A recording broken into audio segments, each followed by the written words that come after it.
Hello friends, आप सबका स्वागत है आपके अपने यूट्यूब चैनल एग्जाम लवर पर। और हम पढ़ रहे हैं दिल्ली सल्तनत के बारे में। तो दिल्ली सल्तनत के अंतर्गत जो पहला वंश था जिसने कि दिल्ली सल्तनत की स्थापना की, तो वो है गुलाम वंश। और गुलाम वंश के अंदर हम कुतुबुद्दीन ऐबक के बारे में डिटेल से पढ़ चुके हैं। तो पिछले वीडियो में हमने देखा था कि 1210 ईस्वी के अंदर जो कुतुबुद्दीन ऐबक है तो उसकी मृत्यु हो जाती है चौगान खेलते समय। तो उसकी मृत्यु के बाद जो उसका पुत्र था आराम शाह, वो शासक बनता है।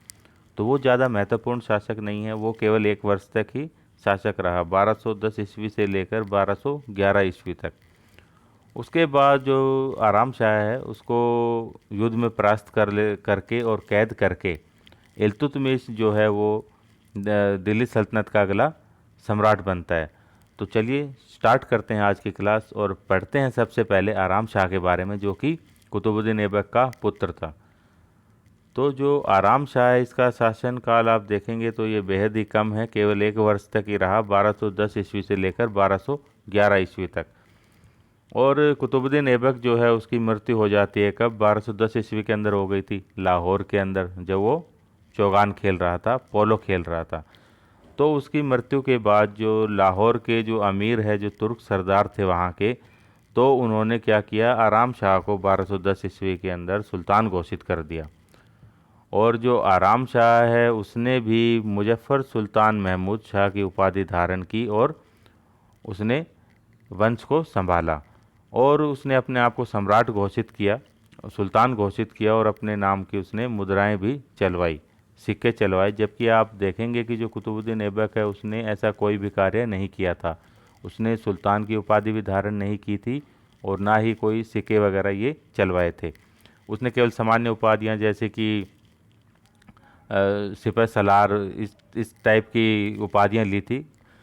तो इसके बाद देखेंगे कि जो आराम शाह है वो कोई योग्य शासक नहीं था, उसमें कोई भी गुण नहीं था कि जिसकी वजह से वो सत्ता को बनाए रखे। तो इसकी वजह से क्या था, जो दिल्ली सल्तनत थी वो खुद संकट में आ गई थी कि क्या किया जाए, उसको संभालना बड़ा ही मुश्किल हो रहा था। तो इस चीज़ को देखते हुए जो दिल्ली के अमीर है उन्होंने इल्तुतमिश को आमंत्रित किया कि आप यहाँ पर आएँ और आराम शाह को सिंहासन से हटाकर आप यहाँ की सत्ता को संभालिए। तो यह सुनकर जो इल्तुतमिश, जो कि उस समय में बदायूं का सूबेदार था, तो वहाँ से वो दिल्ली की तरफ कूच कर जाता है, तो दिल्ली की तरफ आ गया। तो जब दिल्ली आ रहा था तो दिल्ली के बाहर ही इल्तुतमिश और आराम शाह के अंदर क्या हो जाती है, मुठभेड़ हो जाती है। इस मुठभेड़ के अंदर जो आराम शाह है उसको पराजित कर दिया जाता है और उसको कैद कर लिया जाता है। बाद में आराम शाह की कैद के अंदर ही क्या हो जाती है, मृत्यु हो जाती है। उसके बाद 1211 ईस्वी के अंदर इल्तुतमिश दिल्ली का सुल्तान बन जाता है। तो चलिए स्टार्ट करते हैं आज की क्लास, जो कि है इल्तुतमिश के बारे में। तो चलिए शुरू करते हैं कि इल्तुतमिश कौन था, कहाँ से आया था, कब तक शासन किया, इसके क्या क्या महत्वपूर्ण कार्य थे, तो वो इस क्लास के अंदर हम डिस्कस करेंगे। तो इल्तुतमिश जो है वो कौन था, वो इलबारी तुर्क था। यानी कि कुतुबुद्दीन जो ऐबक है वो भी तुर्क था, ये भी तुर्क था, लेकिन तुर्क में अलग अलग जनजातियाँ या जातियाँ होती है, तो ये इलबारी तुर्क था। और इल्तुतमिश है ये आया कहाँ से था, इस बारे में आया कहाँ से था इस बारे में कोई भी मत नहीं है। लेकिन इसको जो कुतुबुद्दीन ऐबक है, जब 1197 ईस्वी के अंदर जब कुतुबुद्दीन ऐबक ने अनहिलवाड़ा, जो कि गुजरात की राजधानी हुआ करती थी उस समय के अंदर, तो गुजरात पर अभियान किया था। पिछली क्लास में भी डिटेल से बताया गया था। तो गुजरात अभियान के दौरान कुतुबुद्दीन ऐबक ने क्या किया था, इसको इल्तुतमिश को वहाँ से खरीदा था। और जो इल्तुतमिश है वो काफ़ी योग्य था, उसमें सारी क्वालिटीज़ थी। तो इन्हीं गुणों से प्रभावित होकर जो कुतुबुद्दीन ऐबक है उसने क्या किया था, उसको इक़्तिदार बना दिया था। यानी कि उस समय में सामंत बोलते थे, तो इक़्तिदार बना दिया था। और कुतुबुद्दीन ऐबक बाद में उससे इतना ज़्यादा प्रभावित हुआ कि जो अपनी पुत्री का विवाह भी उससे कर दिया था और उसको अपना दामाद भी बना लिया था। कुतुबुद्दीन ऐबक ने किसको बना लिया था दामाद, इल्तुतमिश को। और जब खोखरों के विरुद्ध जब अभियान किया था मोहम्मद गौरी ने 1206 ईस्वी के अंदर, तो मैंने बताया था कि इसके अंदर कुतुबुद्दीन ऐबक ने भी सहयोग दिया था अपना, और कुतुबुद्दीन ऐबक के साथ इल्तुतमिश भी था। तो इल्तुतमिश ने इस युद्ध के अंदर काफ़ी वीरता का परिचय दिया था। तो उसी से प्रभावित होकर जो मोहम्मद गौरी है उसने उसे क्या बनाया था, अमीरुल उमरा, एक महत्वपूर्ण पद हुआ करता था उस समय में, तो ये किसको दिया था, जो इल्तुतमिश है उसको ये पद प्रदान किया गया था। और ये अभी मैंने बताया कि 1210 ईस्वी के अंदर कुतुबुद्दीन ऐबक की मृत्यु हो गई और शासक कौन बना, आराम शाह बना। उसके बाद आराम शाह को कैद कर लिया गया जहाँ पर उसकी मृत्यु हो जाती है। और 1211 के अंदर क्या होता है कि जो इल्तुतमिश है वो सुल्तान का पद प्राप्त कर देता है। अब सुल्तान का पद प्राप्त तो कर लिया, लेकिन सुल्तान बनते ही उसको काफ़ी सारी कठिनाइयों का सामना करना पड़ता है, जैसे कि कुतुबुद्दीन ऐबक को भी करना पड़ा था।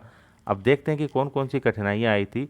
तो इल्तुतमिश के सामने जो सबसे पहली जो कठिनाई थी वो क्या थी कि जो कुल्बी और मुइजी हैं वो विद्रोह कर रहे थे उस समय में। अब ये कुल्बी और मुइजी क्या है, तो कुल्बी का मतलब तो है कि जब कुतुबुद्दीन ऐबक जब सुल्तान था तो उस समय जो भी सरदार हुआ करते थे दरबार के अंदर, तो उनको कुल्बी बोल देते हैं।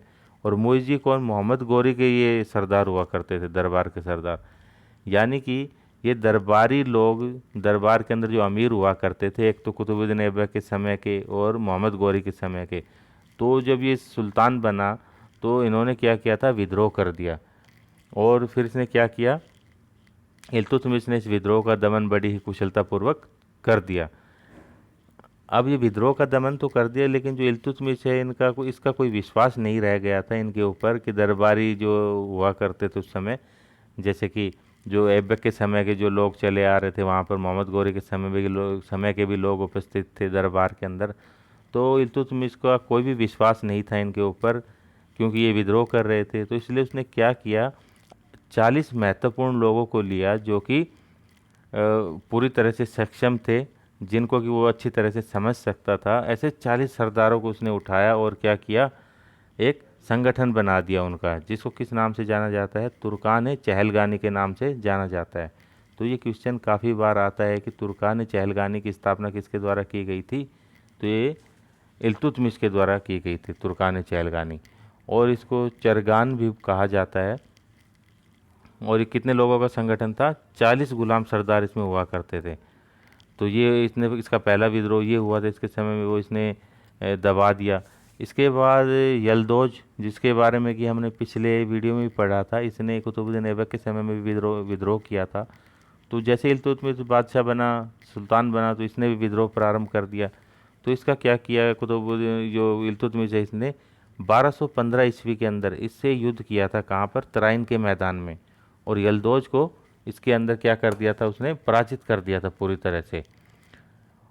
इसके बाद जो दूसरा बचता है, पिछले वीडियो में भी देखा था कुतुबुद्दीन ऐबक वाले में, जो एक नसरुद्दीन कुबाचा था, तो वो भी विद्रोह कर रहा था। तो इस बार इल्तुतमिश ने क्या किया, 1217 ईस्वी के अंदर जो कुबाचा था, जो कि लाहौर के अंदर सिंध और मुल्तान का प्रांत जो उसके अधिकार में था कुबाचा के में, यलदौज था जो था वो गजनी प्रांत उसके अंडर में था। तो कुबाचा से क्या किया था, लाहौर छीन लिया था इल्तुतमिश ने। और 1228 ईस्वी के अंदर वहाँ पर अपना पूरा अधिकार भी कर लिया था।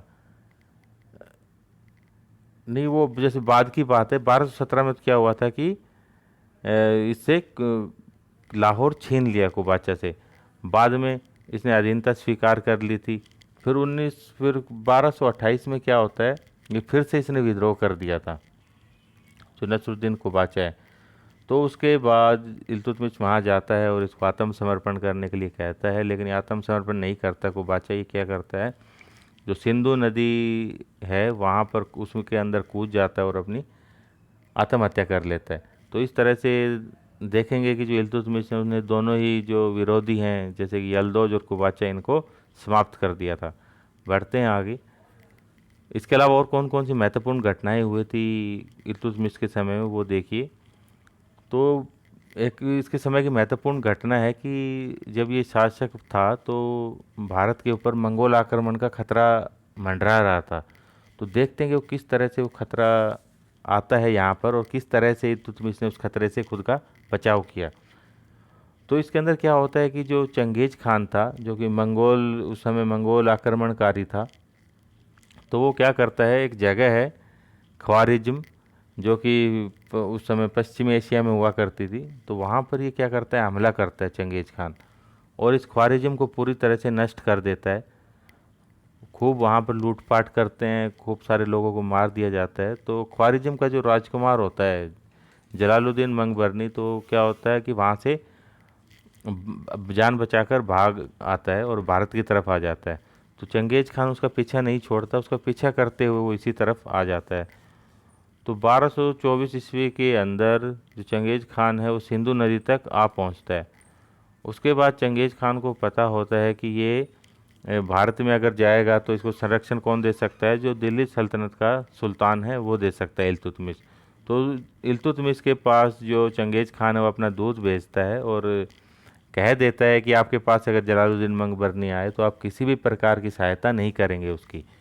तो ये सुनकर जो इल्तुतमिश है वो हाँ में हाँ मिला देता है, और जब वो सहायता मांगने के लिए आता है जलालुद्दीन मंगबरनी तो उसको क्या कर दिया जाता है, मना कर दिया जाता है। अब मना कर दिया तो उसका भारत में रुकने का कोई कारण नहीं बचता मंगबरनी का, तो वो क्या करता है कि भारत से चला जाता है। और इस तरह से जो मंगोल आक्रमणकारी था चंगेज खान वो भी उसके पीछे पीछे चला जाता है भारत से दूर। तो इससे क्या मतलब निकला कि जो मंगोल आक्रमण हो सकता था अगर वो मंगबरनी की सहायता कर देता इल्तुतमिश, तो उसने बड़े ही बुद्धिमानी का प्रयोग किया और मंगबरनी की सहायता नहीं की थी, जिसकी वजह से कि जो मंगोल आक्रमण है वो टल गया था। इसके समय की एक और महत्वपूर्ण घटना है जो कि है कि जो बंगाल का प्रांत है वहाँ पर बार बार विद्रोह होता रहता था। तो जब कुतुबुद्दीन ऐबक की मृत्यु हो गई थी तो उसके बाद में वहाँ पर बंगाल के अंदर अली मर्दान नाम से था कोई, तो उसने क्या किया था कि बंगाल को स्वतंत्र घोषित कर दिया। उसने कहा कि हम किसी की अधीन नहीं है, हम खुद का अपना अलग साम्राज्य है हमारा। और उसने क्या किया, अलाउद्दीन की उपाधि धारण कर ली और खुद वहाँ का सम्राट बन गया। कुछ समय बाद उसकी मृत्यु हो गई तो उसका जो पुत्र था अली मर्दान का, हिसामुद्दीन इवाज, ये उत्तराधिकारी बन गया और बंगाल पर स्वतंत्र रूप से शासन करने लगा। तो ये भी जब सम्राट बना तो इसने भी गयासुद्दीन आजिम की उपाधि धारण कर ली। तो इल्तुतमिश ने क्या किया, इल्तुतमिश का जो पुत्र था नसरुद्दीन मोहम्मद, इसके नेतृत्व के अंदर 1229 ईस्वी के अंदर बंगाल पर आक्रमण किया। तो नसरुद्दीन महमूद ने क्या था, इसको परास्त कर दिया और फिर वहाँ पर अपनी सत्ता स्थापित कर ली थी। और बाद में नसरुद्दीन महमूद वहाँ पर अपनी सत्ता स्थापित कर रहे तो कुछ समय बाद नसरुद्दीन महमूद की भी मृत्यु हो जाती है। उसके बाद उसका ही एक अधिकारी था बल्का खिलजी नाम से, वो क्या करता है फिर से विद्रोह कर देता है और बंगाल पर अपना अधिकार स्थापित कर लेता है। लेकिन अगले ही वर्ष 1230 ईस्वी के अंदर जो इल्तुतमिश था उसने बंगाल पर फिर से अभियान किया और बंगाल को फिर से जीत लिया और दिल्ली सल्तनत के अंतर्गत ले आया था। इसके समय की और महत्वपूर्ण घटनाएं या अभियान इस तरह से हैं। जो 1226 ईस्वी के अंदर इल्तुतमिश ने क्या किया था, रणथंबोर जो कि राजस्थान पर है वहाँ पर आक्रमण किया और वहाँ पर अपना अधिकार कर लिया। उसके बाद 1229 ईस्वी में क्या है कि जो इल्तुतमिश है उसने जो खलीफा हुआ करते थे, जो कि धार्मिक नेता या राजनीतिक प्रमुख हुआ करते थे इस्लाम धर्म के, तो उन्होंने क्या किया कि जो इल्तुतमिश है इसको दो खिल्लत प्रदान कर दी थी। अब खिल्लत क्या है, खिल्लत एक प्रमाण पत्र हुआ करता था कि वेद प्रमाण पत्र की अब यही वो अगला सम्राट है, और जो सम्राट का पद है ना वो वंशानुगत हो जाएगा, यानी कि इल्तुतमिश शासक रहेगा, उसके बाद उसका पुत्र बनेगा, उसके बाद उसका पुत्र। तो इस तरह से कर दिया जाता था खिल्लत में। तो खिल्लत प्राप्त होने के बाद जो इल्तुतमिश है वो क्या हो गया था, दिल्ली सल्तनत का पहला वैध सुल्तान बन गया था। इसके अलावा खलीफा ने उसको सुल्तान आजम की उपाधि भी प्रदान की थी। तो ये क्वेश्चन आ जाता है कि खिल्लत प्राप्त करने वाला दिल्ली सल्तनत का कौन सा बादशाह था जो खिल्लत प्राप्त करने के बाद वैध सुल्तान बना, तो वो इल्तुतमिश था। अब जब खिल्लत मिल गई उसको इल्तुतमिश को, तो उसने क्या किया, नासिर अमीर उल मोमिनीन की उपाधि धारण की और इस सुल्तान बना दिल्ली सल्तनत का। और 1231 ईस्वी के अंदर क्या हुआ था, जो इल्तुतमिश है उसने ग्वालियर पर आक्रमण किया, उसमें वहाँ का शासक मंगल देव था और उसको पराजित किया, और जो ग्वालियर का एरिया है उसको भी दिल्ली सल्तनत के अंतर्गत ले आया था।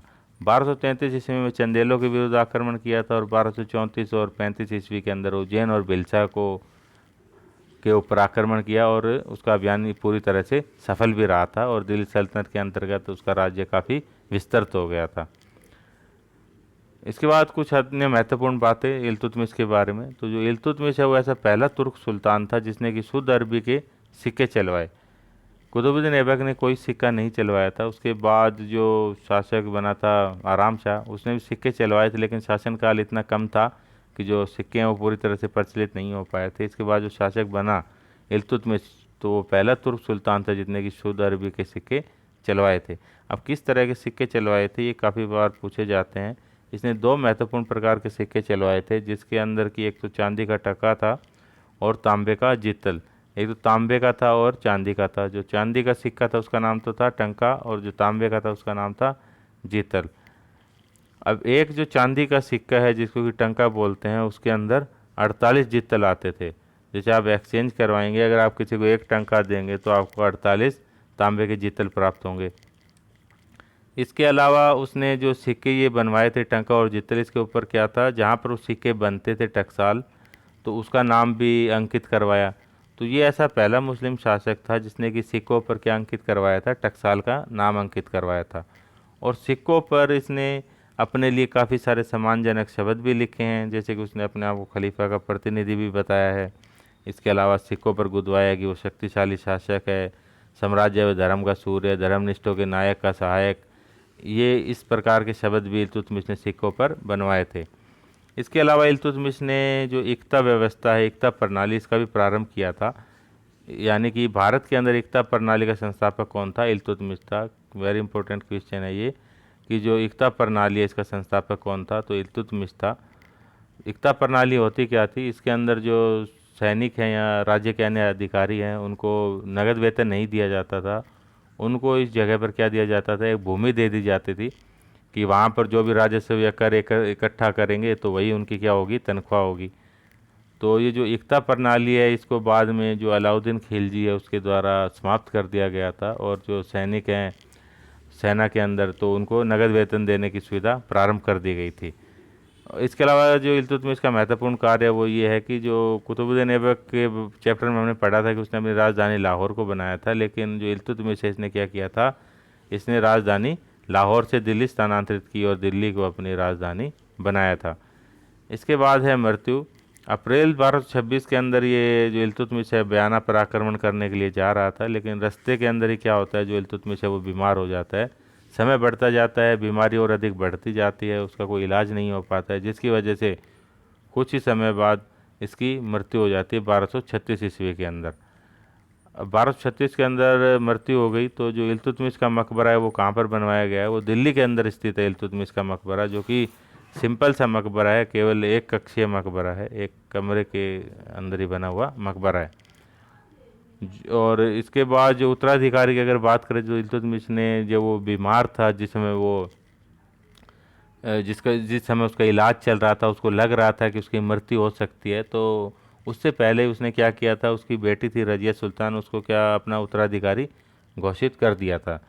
तो बाद के वीडियो में हम देखेंगे कि इल्तुतमिश की मृत्यु के बाद जो शासक बनता है, जो दिल्ली सल्तनत का जो शासिका बनती है वो कौन, रजिया सुल्तान थी, और ये पहली महिला मुस्लिम सुल्तान थी जो कि शासिका बनती है भारत की। तो ये नेक्स्ट वीडियो हमारा इसी का ही होगा, रजिया सुल्तान का।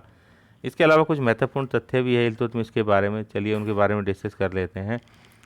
अब यह है कि जो इल्तुतमिश है इसके दरबार के अंदर कौन कौन से महत्वपूर्ण दरबारी रहा करते थे। तो इसके अंदर सबसे जो उन्नत नाम है वो है मिनाजु सिराज। ये इल्तुतमिश के अंदर दरबार के अंदर दरबारी लेखक था। और इस जो मिनाजु सिराज, इनकी एक पुस्तक भी है तबाक़त नासिरी, ये काफ़ी पॉपुलर है, काफ़ी बार पूछा जाता है कि तबाक़त नासिरी के राइटर कौन है, तो मिनाजु सिराज इसके राइटर हैं।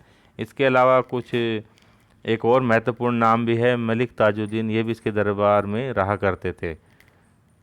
तो एक और वक्तव्य है जो कि डॉक्टर ईश्वरी प्रसाद ने दिया है इल्तुतमिश के बारे में, कि जो इल्तुतमिश है वो गुलाम वंश का वास्तविक संस्थापक था। तो क्वेश्चन आ जाता है कि जो गुलाम वंश का वास्तविक संस्थापक किसे माना गया है, तो किसको माना गया है, इल्तुतमिश को माना गया है। अब कुतुबुद्दीन ऐबक ने जो कुतुब मीनार बनवाने का जो कार्य प्रारंभ किया था उसको समाप्त किसने करवाया था, इल्तुतमिश के द्वारा समाप्त करवाया गया था। क्वेश्चन आ जाएगी प्रारंभ किसने करवाया था, तो कुतुबुद्दीन ऐबक ने, और समाप्त किसने करवाया था, इल्तुतमिश के द्वारा समाप्त करवाया जाता था। और भारत के अंदर जो मकबरे जो हम देखते हैं अभी मकबरे, तो इसके जो निर्माण करने का श्रेय वो किसको जाता है, इल्तुतमिश को। यानी कि भारत में मकबरे बनाने की परंपरा का प्रारंभ किसने करवाया था? इल्तुतमिश ने करवाया था। इसके अलावा इल्तुतमिश ने जो बदायूं का सूबेदार था तो वहाँ पर बदायूं के अंदर जामा मस्जिद का निर्माण करवाया था। और नागौर जो कि राजस्थान के अंदर है वहाँ पर एक दरवाज़ा जिसे कि अतारकिन का दरवाज़ा कहा जाता है उसका भी निर्माण करवाया था। तो क्वेश्चन आते हैं कि अतारकिन का दरवाज़ा कहाँ पर है? नागौर के अंदर। किसने निर्माण करवाया था? इल्तुतमिश ने। बदायूं की जामा मस्जिद का निर्माण किसने करवाया था? इल्तुतमिश ने। तो ये था आज का टॉपिक हमारा इल्तुतमिश के बारे में। अब कल के टॉपिक में हम पढ़ेंगे रजिया सुल्तान के बारे में। तो थैंक यू फ्रेंड्स, आपसे निवेदन है कि वीडियो को अधिक से अधिक लाइक करें, शेयर करें, सब्सक्राइब करें। मिलते हैं जल्दी नेक्स्ट वीडियो के अंदर। Thank you so much.